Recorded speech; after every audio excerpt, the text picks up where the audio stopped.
CEO, entrepreneur, born in 1964, Jeffrey Bezos. Come on, Jeffrey, you can do it. Pave the way, put your back into it. Tell us why, show us how. Look at where you came from, look at you now. Zuckerberg and Gates and Buffett, amateurs can fucking suck it. Fuck their wives, drink their blood. Come on, Jeff, get 'em!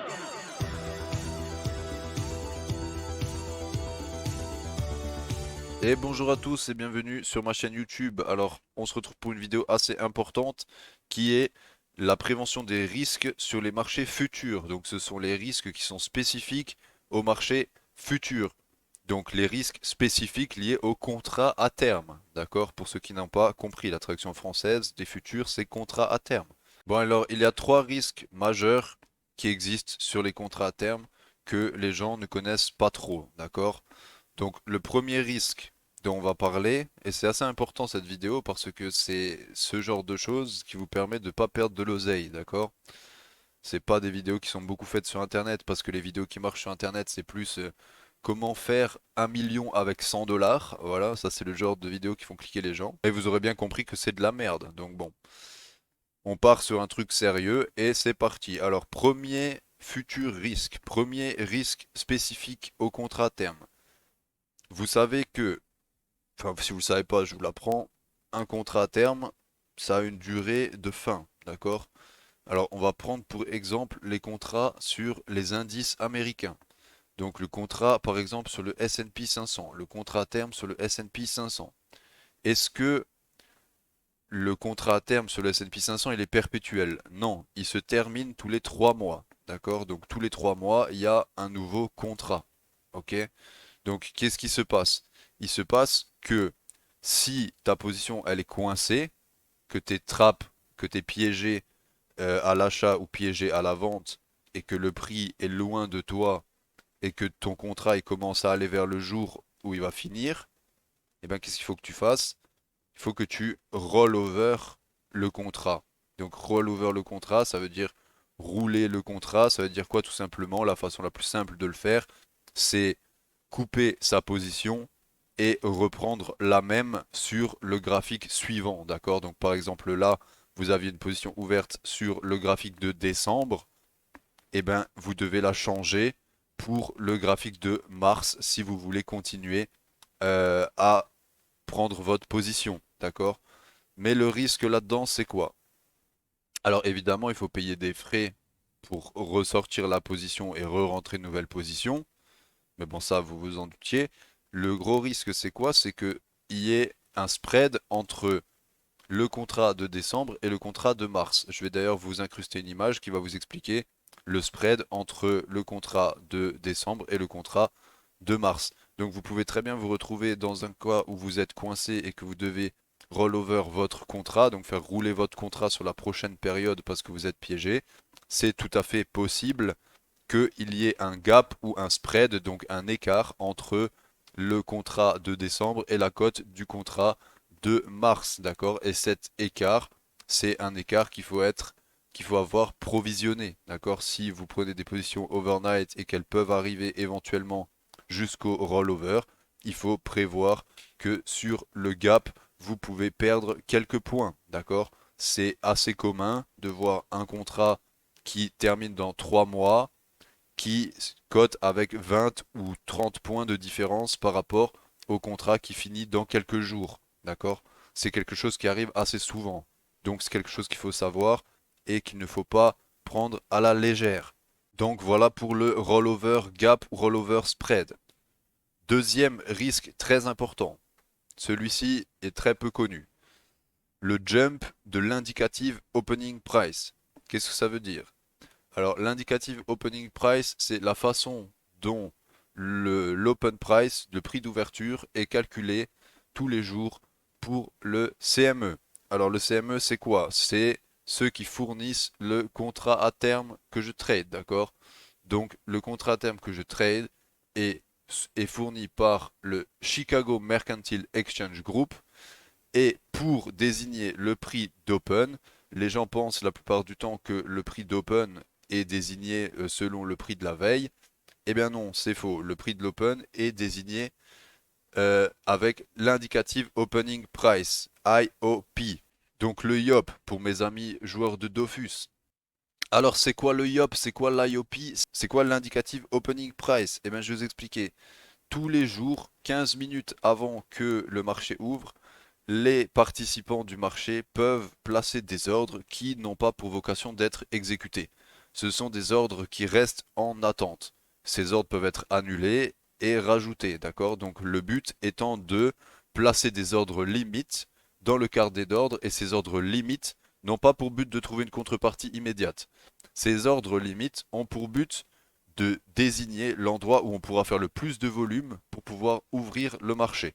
Je m'explique. S'il y a 1000 contrats sur une ligne de prix et 1000 contrats de l'autre côté sur la même ligne de prix, ça veut dire qu'on a une transaction potentielle de 1000 contrats pour l'open. Donc s'il n'y a pas une ligne où il y a plus de transactions potentielles, eh ben, la ligne où on va ouvrir, c'est la ligne où il y a le plus de transactions potentielles. Donc l'open est défini via l'indicative opening price.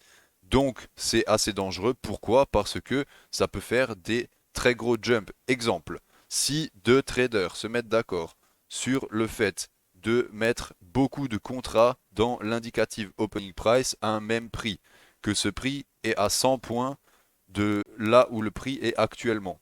Eh bien, si ces deux guignols arrivent à faire en sorte que leur endroit où ils ont posé leur contrat dans l'indicative opening price soit l'endroit le plus chargé au moment où l'opening price va se déterminer, parce que l'opening price, au moment où il va se déterminer, donc pile à 15h30, il ouvre exactement là où il y a le plus de transactions potentielles, le marché ouvre. Donc il peut très bien y avoir des gens en collusion qui se mettent d'accord pour faire ouvrir le marché 100 points plus bas ou 200 points plus haut. Ça arrive de temps en temps. Donc toi, tu es là, pépouze, tu as ta petite position overnight, il est 15h29 et 59 secondes, tu es en train de regarder ton chart tranquillement. Et là, tu vois qu'en l'espace de 0,0001 secondes, eh bien, tu as pris plus 100 points ou moins 100 points et qu'il n'y a pas eu une transaction. Alors ça peut faire relativement mal au fiac. Donc ça, il faut vraiment s'en méfier de jump de l'indicative opening price. Donc là, vous avez bien compris que si votre stop loss, il est sur le chemin de l'indicative opening price, vous n'allez pas être exécuté au prix de votre stop loss, ok? Vous allez être exécuté sur l'indicative opening price et votre stop loss va être pris en compte dans la pondération du calcul de l'indicative opening price, ok? Ça fait partie des petits trucs qui font que vous pouvez être en négatif sur votre acompte, ok? Parce que si là vous êtes surexposé et le marché ouvre, ça perd 30 points, ça se peut que vous soyez dans la merde, d'accord? Bon, il y a le margin overnight qui est fait pour éviter ce genre de problème, mais quand même, vous avez capté ce que je veux dire. Je pense que c'est la première fois que vous en entendez parler à mon avis. Sachez que pour l'indicative opening price, je vous ai un peu résumé la chose. Si vous voulez avoir la version plus complète, vous cliquez sur le lien qui est dans la description, le lien du CME. Parce que là, je vous ai expliqué le scénario 1. En réalité, il y a 3 différents scénarios pour l'indicative opening price. Mais le scénario 1, c'est entre guillemets le plus commun, d'accord? C'est juste pour vous expliquer bêtement à peu près le mécanisme. Après, c'est un petit peu plus complexe. Allez voir ça par vous-même.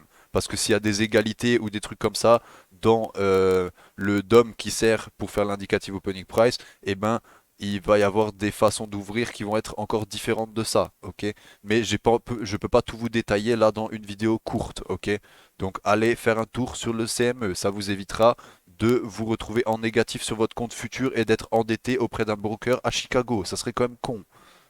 Vous aurez évidemment euh, la documentation, c'est en anglais, je suis désolé, hein, mais vous aurez la documentation du CME relatif au rollover des contrats. Vous aurez la documentation du CME en lien dans la description pour l'indicative opening price et la façon de calculer. Mais bon, c'est en anglais, donc voilà, je vous fais une vidéo carrée en français pour que vous puissiez savoir ce que c'est.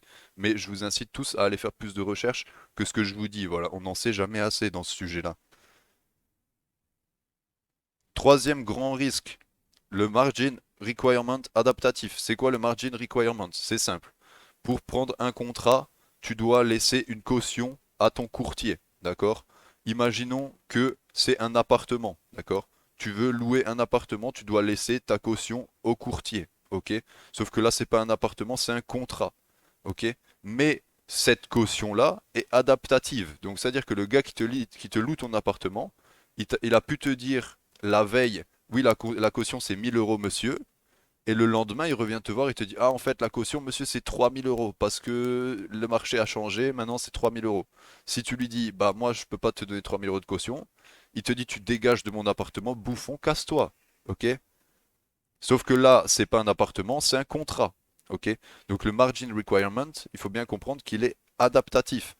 Donc il peut augmenter à tout moment. Donc ça, il faut toujours s'en prémunir. D'accord? Le margin requirement est adaptatif et donc la caution que vous devez déposer pour prendre des contrats est adaptative. Cette caution peut augmenter à tout moment, ce qui fait que vous pouvez ne plus être dans vos frais et dans vos calculs par rapport au margin et le capital que vous avez déployé. Ok?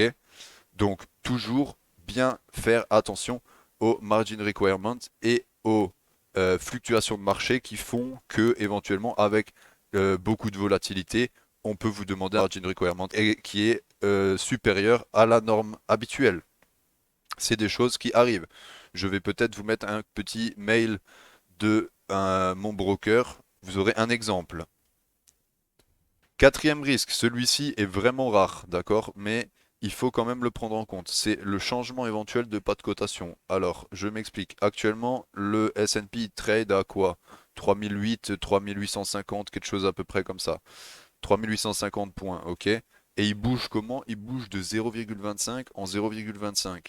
Maintenant, est-ce que vous pensez que si le S&P il tombe à 1000 points, ou à 800 points, scénario catastrophe, hein, évidemment, on ne le souhaite pas, hein, mais admettons que le S&P tombe à 800 points, est-ce qu'on va toujours trader le pas de cotation de 0,25 ou est-ce qu'on va dire, bon, maintenant que ça fait que 800 points, on va peut-être pas changer le pas de cotation pour 0,1, tu vois? Et à ce moment-là, eh ben, si le prix du tick est toujours le même et que le pas de cotation change, eh ben, tu comprends bien que pour faire un point, sur l'ancien pas de cotation, il te faut 4 ticks et sur le nouveau pas de cotation, il te faut 10 ticks.